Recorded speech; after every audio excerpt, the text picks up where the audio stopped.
Oi pessoal, tudo bem com vocês? Espero que sim. Eu sou a Raquel, sou aluna do Colégio Estadual Maubatã e estou no 4º ano de formação de docentes. Hoje a nossa aula será sobre a disciplina de Ciências e nós falaremos sobre as plantas. Então pessoal, nossa aula seria presencial, ou seja, na sala de aula, mas devido à pandemia, nós alunos de formação de docentes estamos gravando a aula para vocês. Vocês já pararam para pensar de como as plantas são importantes para nós? Bom, as plantas são o nosso alimento. As plantas são o arroz, o feijão, a mandioca, as verduras e as frutas. As plantas têm várias partes, como as folhas, as flores, os frutos, o caule ou o tronco e a raiz. E cada uma delas tem uma função. A folha, por exemplo, ela tem o processo de fotossíntese, ou seja, ela produz o seu próprio alimento. O caule ou o tronco, ele é responsável por transportar a água e os sais minerais. Ele é quem sustenta a planta. E a raiz, ela fixa a planta no solo. E a raiz é responsável por filtrar a água e os sais minerais. Então, olha só, a raiz ela fixa a planta no solo. Aqui eu dei o exemplo da árvore. Ela é responsável por transportar, para a árvore a água e os sais minerais. O tronco ou o caule, ele sustenta a árvore, não é mesmo? E aqui ele leva a água e os sais minerais para os frutos e para as folhas. Temos 3 tipos de plantas: as terrestres, as aéreas e as aquáticas. Nós podemos nos alimentar por diversas plantas, por exemplo, as folhas. Temos a alface, o couve, o almeirão e várias outras. Então, nós temos que cuidar das plantas. Por exemplo, a árvore, ela nos dá oxigênio, nos dá os frutos. E as outras plantas, por exemplo, o arroz, que comemos diariamente, o arroz, o feijão, eles são umas plantas. Os animais, eles se alimentam das plantas. Então agora eu irei passar um vídeo para vocês entenderem um pouco melhor, tá bom? As flores, como a cebolinha, a alfazema e a flor do alho. A cebola e a batata são exemplos de caule que utilizamos na alimentação. Já a cenoura, a batata doce e a mandioca são exemplos de raízes que utilizamos como alimento. E nós também podemos nos alimentar através de sementes, como a linhaça, o gergelim e a chia. Vamos conhecer mais sobre as plantas. A maçã vem da macieira, a banana vem da bananeira, a laranja da laranjeira e a goiaba da goiabeira. Pessoal, agora nós vamos fazer algumas atividades sobre as plantas, tá bom? Vamos copiar esse texto sobre as plantas.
Depois de terem copiado o texto, vocês irão copiar as perguntas e responder.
Vamos para a segunda atividade.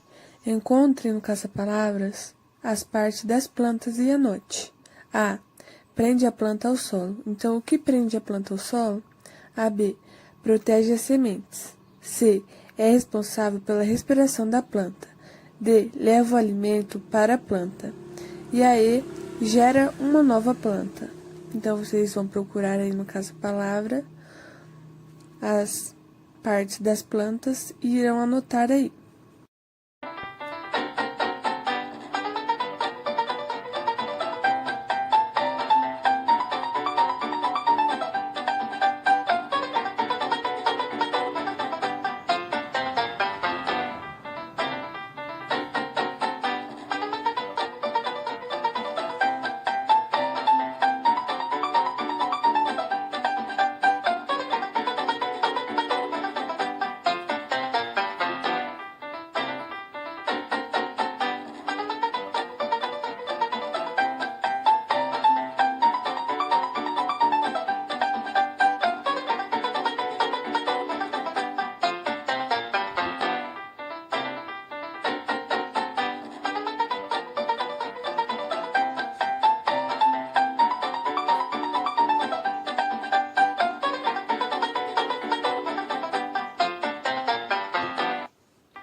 Vamos para a correção.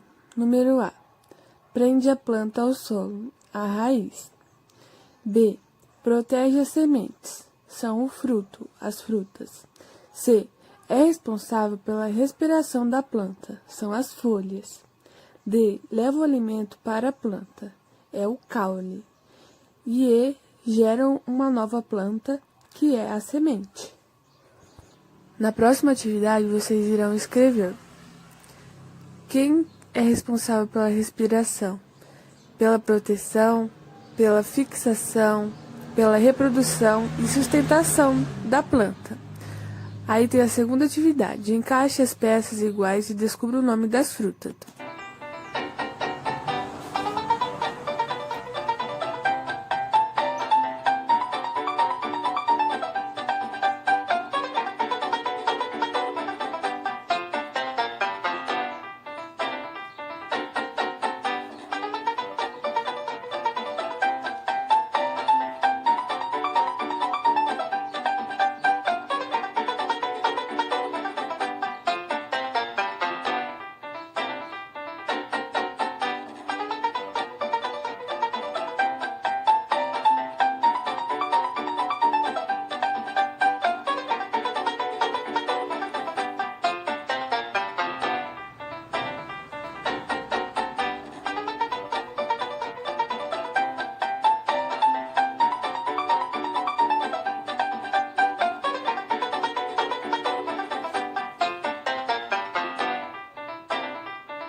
Vamos para a correção.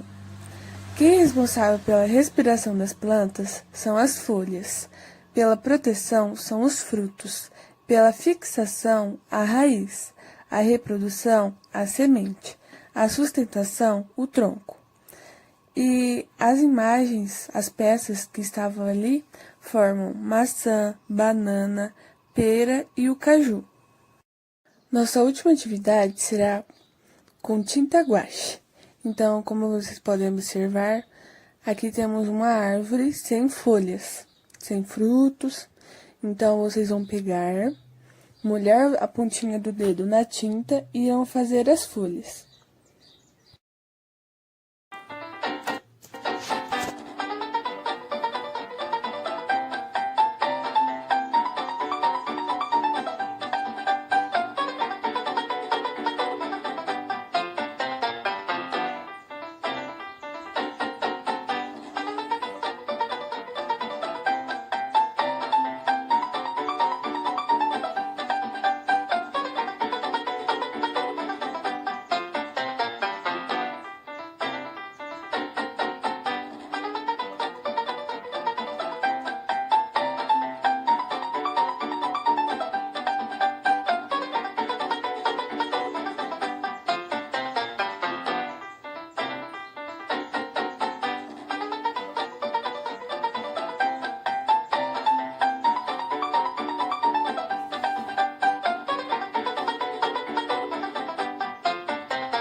Então a minha árvore ficou assim.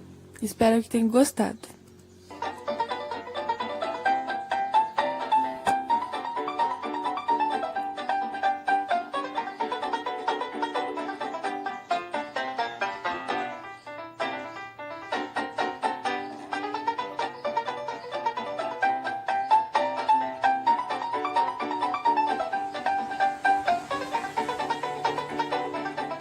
A aula foi essa, pessoal. Espero que tenham gostado e tenham entendido. Um beijo e até mais.